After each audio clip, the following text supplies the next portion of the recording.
Antonio, good to see you. Now, I'm no Democrat, but even I draw the line at vote rigging. Did you know the Forellis own a silent share of a company making the new voting machines? That's bad, right? Well, we certainly can't trust them. No, it's best if they all have a major malfunction, if you catch my drift.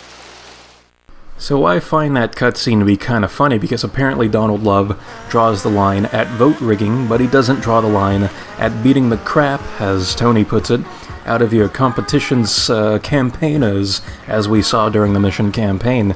And it all seems a bit silly to me, but I suppose we should expect those types of things from Mr. Donald Love, so either way, what we're doing in this mission is something I agree with doing, in that we have to use this flamethrower that we've gotten from Phil Cassidy's fully cocked gun shop, and we have to wag our fingers, so to speak, at this Forelli-run warehouse that has a bunch of vote-counting equipment and stacks of fake ballots, which, if those were to be counted, it would be bad business for Mr. Donald Love because they would not be votes for him. And the reason why I agree with the objectives of this mission is because in this particular mission, you have one side that's cheating and the other side that's not.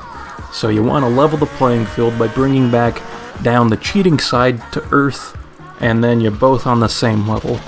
And I can't justify what went on during the missions steering the vote or campaign. They're both bad things, but for this mission, if we just look at what's going on right now here in the moment, we have bad things going on one side, so we have to stop them. So that's the way I view it. I can't justify any of this stuff. It's all bad business, but you know, I can see the reasoning behind doing this action during this mission, you know. So it's going to be interesting, though, because Donald Love seems to be the one putting down voter fraud and voter manipulation, frigging and rigging and all that business, but later on he's going to have a mission where we're going to be the ones initiating it, not stopping it.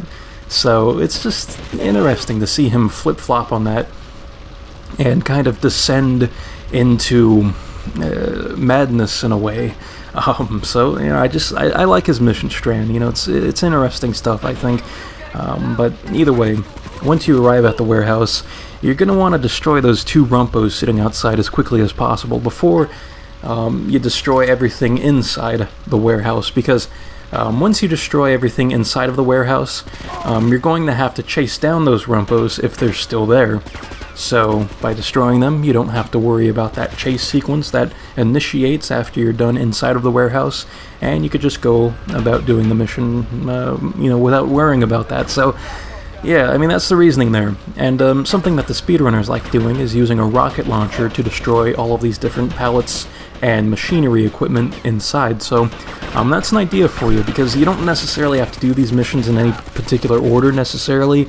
Like, we have other mission strands available, such as Salvatore's missions, so you can do those if you wanted to, and potentially get to the point of unlocking the rocket launcher being available at Phil Cassidy's fully cocked gun shop.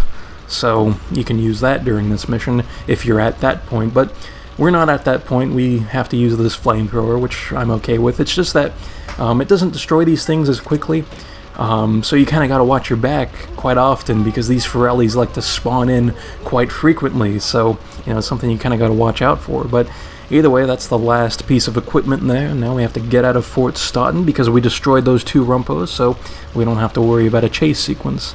And I love this pink Sanchez here. It's very manly stuff, what's going on here. So, and this whole area is very interesting, actually, because it's not in Grand Theft Auto 3. I mean, this whole place is pretty much destroyed in Grand Theft Auto 3. It's just a giant construction site. So, you know, that's interesting stuff. I wonder how that plays out. Wink, wink, nudge, nudge, and all that. So, anyways, that completes this part.